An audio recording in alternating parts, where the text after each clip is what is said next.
Good morning, guys. It is a cold morning here in Michigan, and it's a whopping 25. It's scheduled to get to 41. I don't see it happening, but hey, who knows?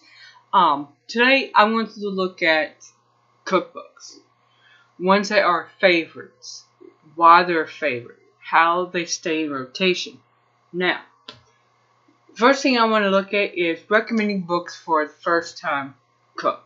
For somebody just learning to cook. And, hello, yes, budget cooks, right here. Homestyle Amish Kitchen Cookbook. Anything with Amish or Mennonite cooking book, you're going to have a cooking book that you can do. You will always have the stuff for. And it won't be super expensive to produce a meal. Now, I gotta tell you, I made the, let's see, where's it? Bagels that are in here, and they were good. Last Friday, I did a pie crust. Now, pie crust and me, we have long sorted history, and I either hit them or I miss them. Anyway, the hot chocolate mix. Yes, this is the one I did. And it is good. It is very, very good. It even tells how to use it. That saves so much money. And they have little side notes here for new cooks on flours. This one's on flours, but it's got a variety of stuff through here. It's got a lot of casseroles in here that I definitely want to try and make. More than likely I have everything I need. Alright, next is a book, one of two I inherited. The other one is a very fine recipe collection, very finest recipe collection cookbook. We'll get to that later. This is a Better Homes and Garden. I would bet anything during the 50s, this was the must-give bridal shower gift.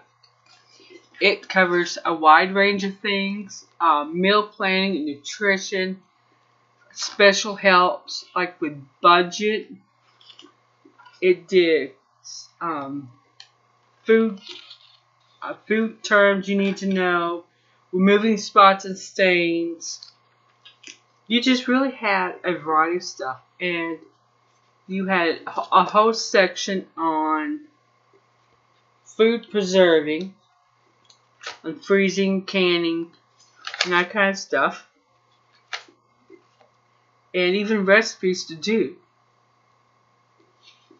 Then toward the back, you even had a quick cooking section called Jiffy Cooking.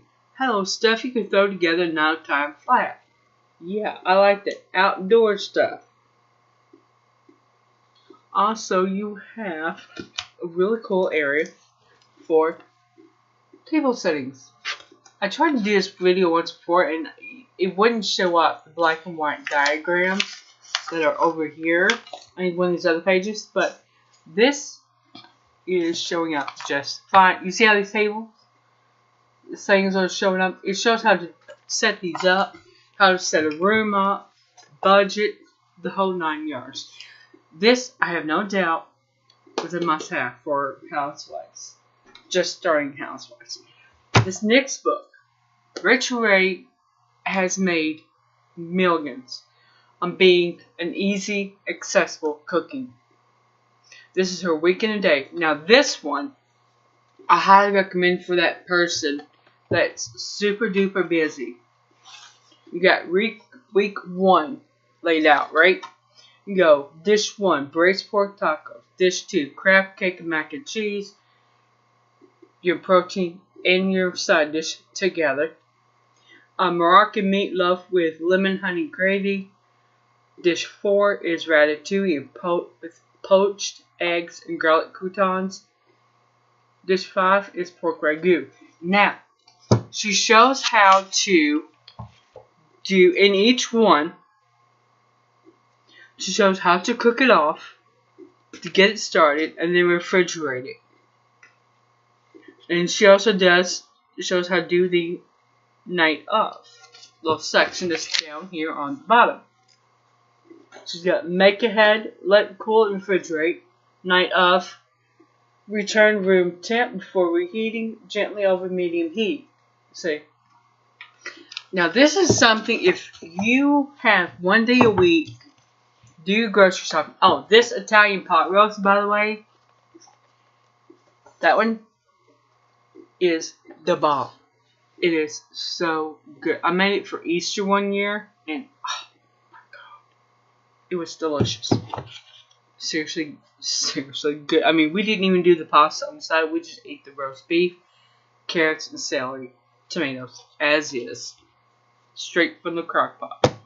And that's the thing. Something like that, you could totally kind of brown it off, put it in the fridge, pull it out, throw it in your crock pot with everything you need, all the carrots, potatoes, and everything.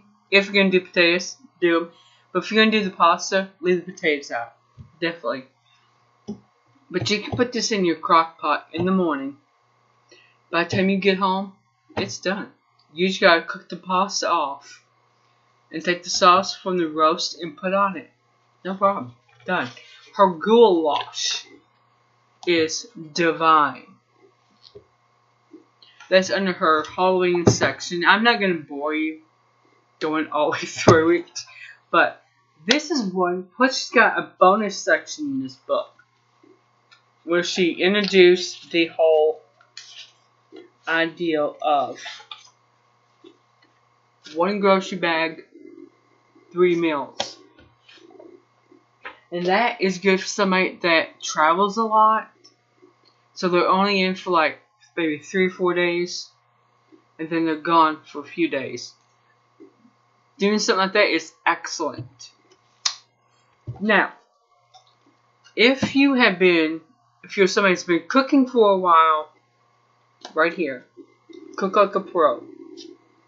Ina Garten she has a simple rule of thumb that I follow. When you're going to entertain, 1, start making as much stuff ahead as you can. 2, make something, buy something, assemble something, and let me tell you, it works. It works. It's like, holy crap, that really does work. I did that for Thanksgiving, and it worked. I couldn't believe it. I finally found a tips that worked. Now, in the back of her book, she has how to make homemade ricotta, a fresh raspberry sauce. You probably use any other berries too. Vegetable, chicken, beef stock. How to do seafood. Yeah. How to, let me see. Poaching a lobster. Okay, I'm not going to poach a lobster. One is I can't afford one. But that is an excellent book. If you're like intermediate, want to hit the intermediate range, you've gone through those books, okay? You have gotten down some skills. This will start you on the next level. Okay. French Taste by Laura Calder. She is very good. Now her book is laid out a little bit different. You have your first course, your hors d'oeuvres, your first course, main course, sides, and dessert. Plus she puts in little tidbits of tips that she learned when she was in France. Very good book. Alright, here's the last one I inherited from my mother. Right here. Now, this is a different copy. I have her original one in a tote back here that I'm going to give to Antonio.